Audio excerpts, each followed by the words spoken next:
I need a moment. Oh, this is real. This is the real deal. Pudding from a packet, whoosh. Not today, Satan, whoosh. Today, I'm gonna show you about the best pudding recipe. Think about baklava, lemony syrup, and delicious pudding. But before we talk about making our pudding from scratch, we're gonna talk about the crispiest layer of shredded phyllo dough. If you haven't worked with phyllo dough, fear not, you can find this in the frozen section. Look at it, it's so light and airy. You can use this to decorate your cakes. You can have it in your freezer, ready to go. It's just a fantastic ingredient to use, and that is gonna be the crunchy, crispy layer of our ekmek.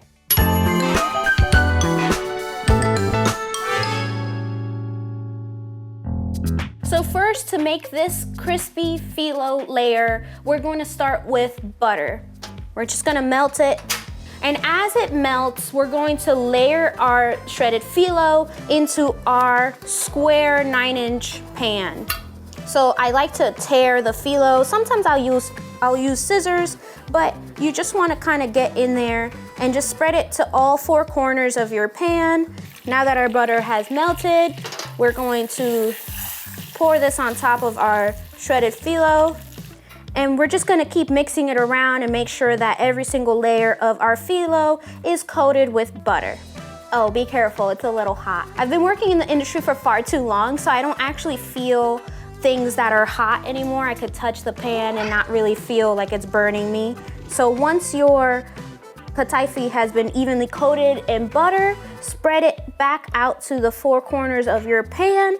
We're gonna put it in a preheated oven at 350 degrees for about 20 minutes or so, or until your phyllo is golden brown and delicious. You really want your phyllo to be crunchy and crispy before you put your syrup, because once your syrup touches your phyllo, there's no going back.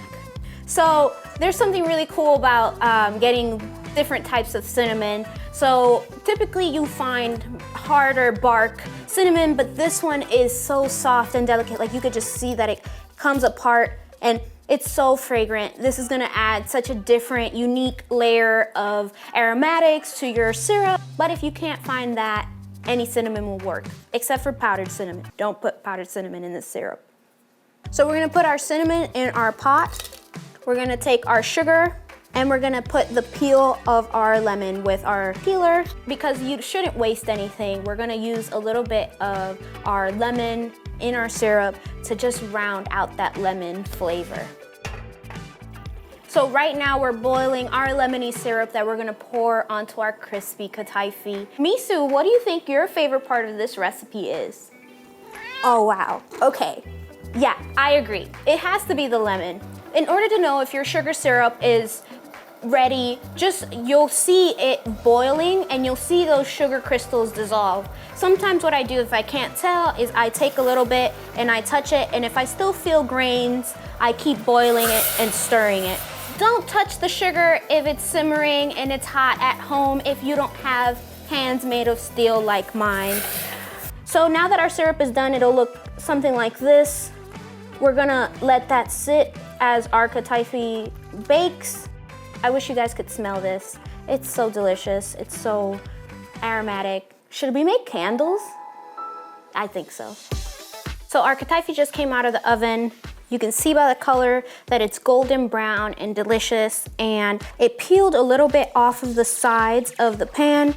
So we want to get in there and just make sure that we push it back to the edges. So now that we've done this, we're gonna grab our syrup and we're gonna pour it over. Can you guys make believe that there's sizzle noise? Usually when this happens, it's like... Everybody loves syrup. Even Misu does too. So now we're gonna make our pudding from scratch. This is what makes the recipe so special. Don't be afraid, don't use instant pudding. We're gonna grab our corn starch, our salt, and we're gonna grab our sugar. We're gonna give this a little mix. So you're gonna take a little bit of your cream and milk mixture, pour it in just enough, then we're gonna mix it. Sometimes people like to call this a slurry, and doing this will ensure that your pudding doesn't have those awkward little white clumps. We're gonna put our cream in our pot, our berries that are quartered, and we're gonna drizzle in a little bit of vanilla bean paste. We're gonna cook it down until some of that strawberry flavor releases. Now we're going to just move our strawberry mixture to make sure that it's releasing.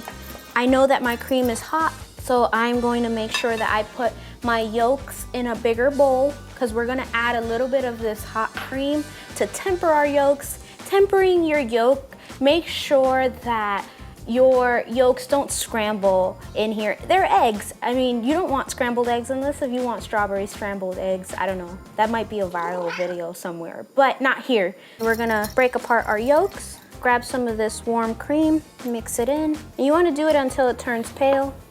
We're gonna take our tempered yolks, we're gonna pour it in here. Make sure you don't waste anything. You're gonna give it a whisk to make sure that it gets even more hydrated than it's already been hydrated.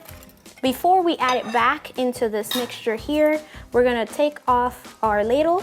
We're going to immersion blend our berries to make sure that there's no chunks.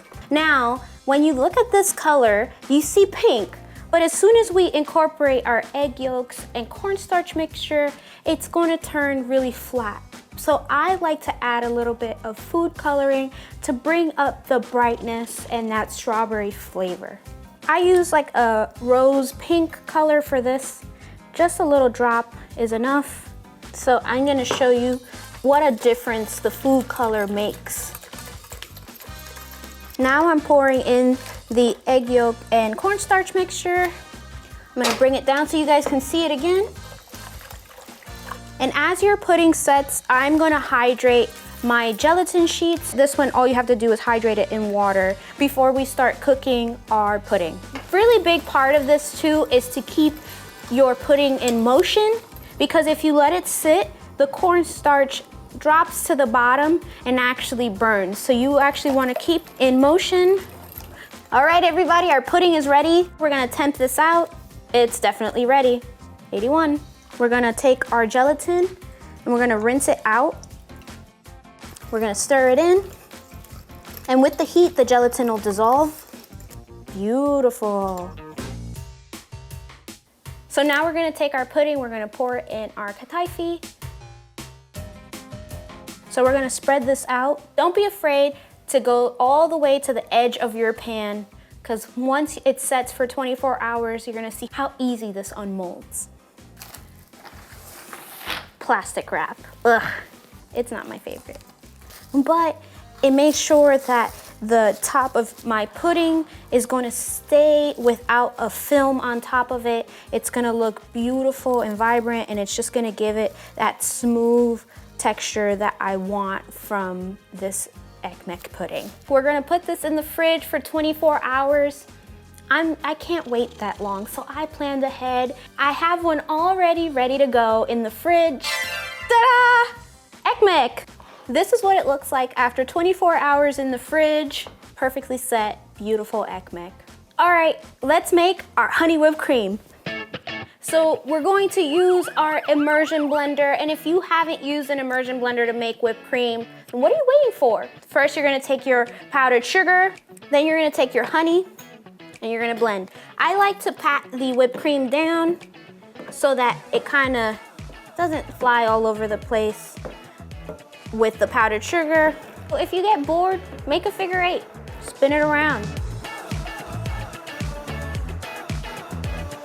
So once you get stiff peaks, I think you're ready. Get a load of this, guys. Oh my gosh. So this has been sitting overnight and it is completely set and it's just amazing, fantastic. I am gonna cut it, but oh my gosh, amazing. So many layers of phyllo, and then you have this delicious pudding. So we're gonna grab our whipped cream and some fresh berries. This is the moment that we've all been waiting for. We get to taste the fruits of our labor, this strawberry ekmek. It's vibrant and bold, and now we get to eat it. Okay, let's dig in.